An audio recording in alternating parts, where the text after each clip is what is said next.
Welcome to the video. In this short video, I'll show you how to charge your car using Webpay on both our fast and rapid chargers. When using the fast charger, grab your car's charging cable and plug one end into the Type 2 AC port on the charger. If you're using a rapid charger, simply decide what connector is the correct connection for your car. Now, all you need to do is visit webpay.swarco.econnect.org on your web browser. Next, type in the charge point ID number. For example, this charger is SEC50210. Select the connector type you require and follow the prompts in the web browser to enter your car details. Now, plug in your selected connector and the charge will start.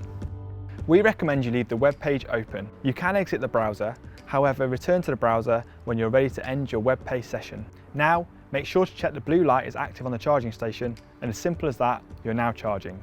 Once you return to your vehicle, you'll need to stop the charge before you can drive off. As we started the charge using Webpay, we'll need to reopen the browser with the Webpay website. Press Stop Charge. This will stop your charging. However, you may still need to unlock your car's charging port to unplug the cable.